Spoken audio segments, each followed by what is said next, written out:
Assalamualaikum warahmatullahi wabarakatuh. Waalaikumsalam warahmatullahi wabarakatuh. Selamat malam untuk sahabat Kancan Jagung semuanya yang ada di seluruh pelosok Indonesia dari Sabang sampai Merauke. Untuk malam hari ini ini tayang perdana ya. Jadi tayangan ini adalah tayangan tentang kisah yang menarik tentunya yang akan kami ceritakan bersama tim Kancan Jagung yang sudah mempersiapkan semuanya, dan juga saya Rian Saputra, dan juga ada Kang Salamun dari Cilacap ya Kang ya. Iya. Sehat ya Kang ya? Alhamdulillah Mas. Ini sebenarnya kita di sini kita lagi musim sakit, udah sakit. Udah. Alhamdulillah. Udah sakit dan udah sembuh ya. Udah sakit. Saya juga seperti itu, baru saja sembuh dari sakit. Ini katanya lagi musim pancaroba ini. Tapi semuanya mudah-mudahan sahabat Kancan Jagung beserta keluarga semuanya mudah-mudahan diberikan kesehatan. Yang lagi sakit semoga lekas sembuh, yang sudah sembuh ya semoga menjaga kesehatannya ya, dengan cara olahraga atau apapun itu. Kopi juga sebagai bentuk olahraga juga loh. Iya, kita ngangkat gelas, ngangkat ini kan olahraga ini. Oke, kisah menarik seperti apa yang akan Kang Salamun ceritakan? Saya sangat yakin bahwa cerita ini sangat menarik untuk kita kupas. Nah, kira-kira cerita seperti apa Kang Salamun yang mau di-share kepada Kancan Jagung semuanya nih? Berawal dari seperti apa? Berawal dari tahun 2002 waktu itu, setelah lulus jenjang sekolah SMA atau SMP? SMK. Oh, SMK. Waktu itu dapat pekerjaan di luar negeri, di tetangga, sampai tahun 2005. Terus 2007 sampai 2012 di perusahaan Jepang, yang ada di Indonesia. Waktu itu terus tahun 2011 saya menikah. Alhamdulillah tahun 2012 dikaruniai seorang anak cewek. Waktu itu saya mungkin terlalu yakin. Terlalu yakin gimana nih? Terlalu yakin akan masa depan. Terlalu yakin, mungkin atas kesombonganku sendiri apa ya, bisa dibilang. Waktu itu memutuskan untuk resign Dari pekerjaan terakhir 2012 yang di perusahaan itu, yang di perusahaan Jepang. Semenjak itu pulang kampung terlalu yakin untuk usaha dengan modal yang sudah didapat selama ini dari tahun 2002. Akhirnya usaha waktu itu walaupun tidak semuanya usaha online itu jelek lah ya. Tapi waktu itu aku mengikuti jejak teman-teman yang masih ramai waktu itu. Aku ikut salah satu usaha online, dan puncaknya di tahun 2013 benar-benar hancur. Usaha online yang seperti apa? Mungkin bisa, langsung aja Pak. Iya, nggak masalah. Waktu itu ikut trading. Ikut trading. Waktu ikut trading dalam sekejap habis.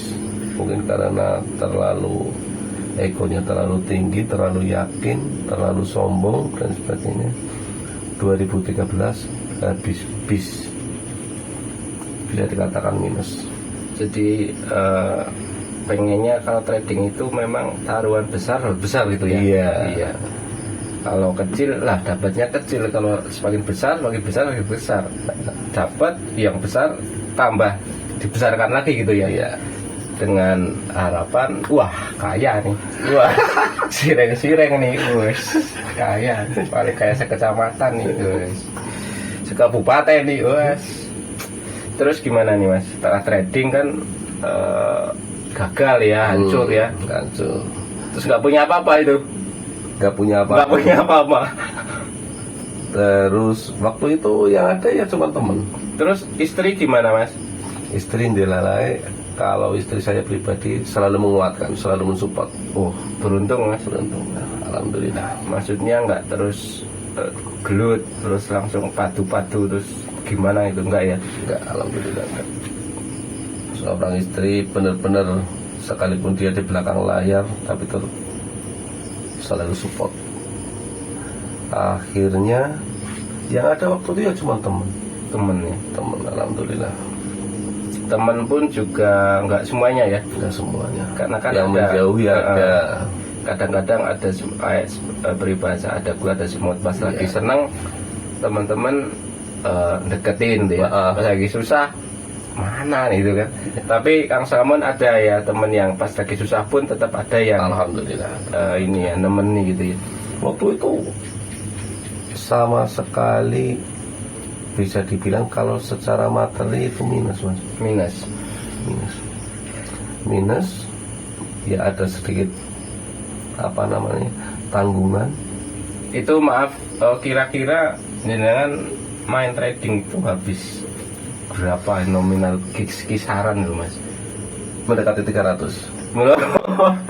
CT ya? Ya, Ya mendekati 300. ampun. Waktu itu mendekati 300 total. Nah terus next. Dalam perjalanan itu, sebelum menemukan titik temu, ya istilahnya mungkin cara wong uripe kuwi lagi diuji, masa wong ya pelanggar bae lho mas. Iya. Sehingga wae uripe mungkin nyangkling peneling harus sehingga wae urip. Ya waktu itu yang ada ya cuman waktunya gimana ada namanya semacam jalan keluar. Ada jalan keluar, akhirnya kan ya di titik ini aku barusan istilahnya mulai dekat yang namanya dengan orang-orang yang alim, orang-orang yang tahu agama, orang-orang yang selalu bikin nasihat adem seperti itu. Artinya teman-teman yang selalu bisa ada, maksudnya ada di samping, selalu support juga. Keluarga, utama keluarga juga. Setelah kejatuhan itu ya? Setelah jatuh. Sebelum jatuh boro-boro ya mas ya? Boro-boro. Setelah jatuh, pas waktu lagi jatuh-jatuhnya mas. Jadi kan mungkin sih pada turu lagi yang lesang-lesang aku setangi. Oh. Aku setangi. Ngapain itu mas? Ya ngiling-ngiling karo sing gawe. Oh, dan agak ngumat-ngumat sidik gitu ya mas ya? Priwisi gitu ya? Ya Allah, priwisa. Oh iya. Keluar iki. Karena memang orang nggak bisa tidur mas, bukan karena apa ya? Oh, sama sekali ya. Itu apa namanya, jenengan dalam kemasa kejatuhan itu lama, kisaran berapa bulan, berapa tahun dalam waktu benar-benar down itu? Kisaran 1 tahun kemudian dilala ada jawaban. Mendekati 1 tahun ada jawaban. Waktu itu dari pabrik yang di luar negeri sana, yang pertama kali aku kerja waktu masih bujangan, itu menghubungi dari lewat agent. Nyari-nyari nomor HP ku, waktu itu nomor HP ku kan udah ganti. Nyari-nyari nomor HP ku. Alhamdulillah semenjak pulang dari sana kan masih ada komunikasi sama teman-teman. Nah itu dari situ pihak agent sana dari luar negeri menghubungi aku. Intinya kamu mau nggak balik lagi ke pabrik semula? Pabrik ini kebetulan masih membutuhkan tenagamu. Ya, tanpa pikir panjang, akhirnya aku mengiyakan, sekalipun di situ sama sekali nggak ada biaya. Udah habis sih ya? Iya. Sama sekali dari diri sendiri loh, nggak ada biaya. Atas kebesaran Allah juga, di situ ada jawaban lagi. Saudara yang menawarkan untuk ngasih biaya ongkos. Oh gitu, modalin dulu gitu. Modalin dulu. Di situ mulai ada titik terang. Akhirnya 2014 bulan 2 waktu itu berangkat lagi ke luar negeri sampai 2017. Sampai 2017 bulan 2 waktu itu. Berarti jenengan ini pas main tradingnya itu berapa tahun mas? 1 tahun. 1 tahun. Ya 2012 pertengahan sampai 2013. Tapi nggak langsung down gitu ya, tetap awal-awalnya agak dapat untung lah ya, awal-awalnya itu. Awal-awal biasa trading kan gitu. Terus pengen tahun besar dan akhirnya malah jatuh. Dan ketika jatuh dan juga dapat tawaran kerja ini berapa bulan mas mumetnya? Cuma 1 tahunan. 1 tahunan berarti ya. Dalam 1 tahun wirawiri nganang ini mumet. Terus akhirnya dapat tawaran itu ya. Ada tawaran tadi. Terus akhirnya dapat pinjaman modal dari saudara dan akhirnya kerja lagi di situ. Kerja lagi di luar negeri. Terus Sampai tahun 2017 waktu itu bulan 2. Pulang dari sana, terus akhirnya kan evaluasi diri lah. oh iya. Evaluasi diri. Di situ terus lah berpikirnya seperti ini. Orang usah ngangsa-ngangsa, orang usah ngoyo-ngoyo, orang usah golek sing kegeden-kegeden, tapi sing ora berkah. Iya. Tak tekuni kerja. Waktu itu sebenarnya ada tawaran lagi balik ke sana lagi. Akhirnya memutuskan untuk tetap tinggal di kampung dengan pendapatan mungkin jauh dibanding dari luar negeri.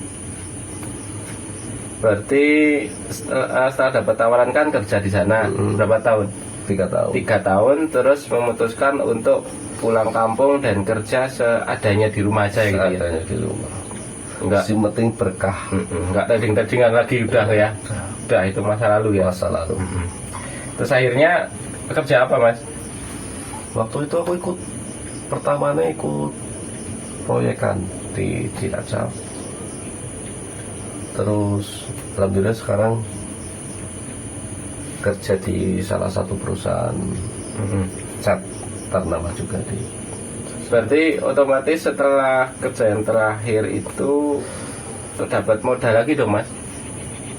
Ada ini ya. tabungan sedikit, ada tabungan. Nah ini ngomong-ngomong yang 300 juta itu uang sendiri atau jenengan masih punya utang ke orang lain mas? Masih punya utang. Jadi yang kerja terakhir itu juga buat nyalur ya, dan nutup juga ya. ya. Oh iya paham. Intinya biar tanggungan ke orang lain tutup dulu lah ya. Iya, ditutup. Sekalipun di situ bukan utang piutang sistemnya kayak gitu, tapi kan yang namanya hubungan sama orang lain, orang lain itu sendiri juga. Naudzubillah, jangan sampai keluar sumpah serapah seperti itu. Nah setelah itu akhirnya kerja di rumah. Kerja apa tadi mas? Pertama pulang dari sana ikut proyekan. Ikut proyekan bangunan itu ya? Iya. Ngaduk-ngaduk apa? Ngapain mas? Jadi namanya sipil ya. Oh iya. Saya juga pernah kok mas. Sama aja. Nah setelah itu bertahan dengan pekerjaan di proyek. Terus apa namanya? Istri gimana mas? Nggak masalah. Tetap menerima. Yang penting waktu itu bisa jadi pelajaran, jadikan pelajaran. Nanti toh dalam perjalanan hidup ternyata juga Gusti Allah ora ninggalna. Selama kita dekat, insya Allah Gusti Allah ora ninggalna. Tetap kita itu dikasih alur, ikuti alurnya aja, nanti juga akan ketemu. Sing pertama intinya ajalnya jadi sesama. Terus peti mari wong keluar diimbangi usaha. Seperti itu ya Mas ya, hikmahnya ya. Iya. Terus hikmah yang besar juga dalam mencari rezeki itu jangan serakah ya Mas ya.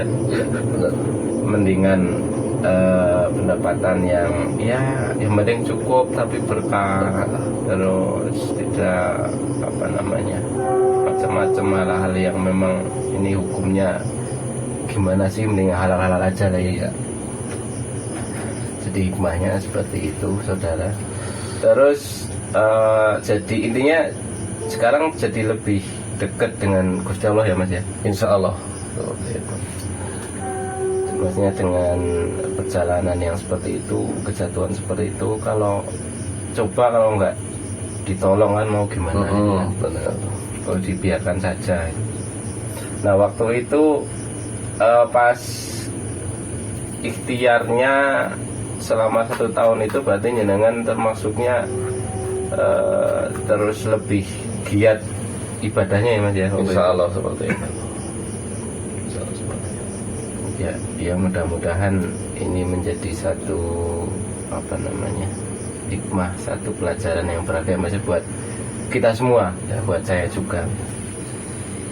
Terus ada yang mau disampaikan lagi Mas mengenai kisah Anda ini? Mungkin dari perjalanan hidup saya pribadi selama ini tertarik kesimpulan seperti ini. Doa, ingat sama yang puasa, bekti sama orang tua, jangan sakiti sesama, usaha. 4. Seperti itu. Insya Allah apa yang dicari mungkin dalam kehidupan rumah tangga pun adem ayem. Adem ayem ya. Seperti itu. Nah yang Anda rasakan ini setelah melalui berbagai macam hal dan kemudian tetap solusinya adalah Gusti Allah di dalam hati, rasanya lebih enteng ya Mas ya, Lebih enteng, lebih adem, lebih nyaman itu ya Mas. nyaman.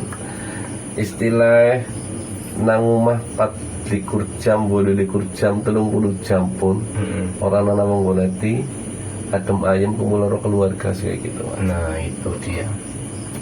Orang usah intinya mau ngurip, orang usah kakek pola. Orang usah kakek pola sih malah akhirnya gawe mumet dewek. Usaha sing genah wae lah. Orang usah sing nantang hukum agama, hukum bangsa bernegara, malah akhirnya gawe ruwet. Seperti itu. Nah ini ada saya punya satu pertanyaan nih Mas. Menurut Mas atau Kang Salamon ini mengartikan kebahagiaan itu seperti apa nih? Kebahagiaan itu sendiri ketika kita bisa menikmati kopi dengan nikmat, sehat, kumpul sama keluarga, kumpul sama teman, masih bisa tersenyum, itu udah nikmat sekali Mas. Sangat bahagia sekali ya Mas ya. Bahagia sekali. Karena ukuran kebahagiaan orang itu kan nggak bisa dipastikan ya Mas, beda-beda ya. Hanya kita yang bisa merasakan. Bukan berarti yang kaya banget, mobilnya banyak banget, rumahnya gede banget, bahagia itu belum tentu ya Mas. Belum tentu. Ya seperti itu kisah dari Kang Salamon, sahabat Kang dan Jagong semuanya. Dan semoga saja kisah ini bisa menginspirasi Anda semuanya. Dan kisah ini juga bisa menjadi hikmah pelajaran untuk kita semua ya.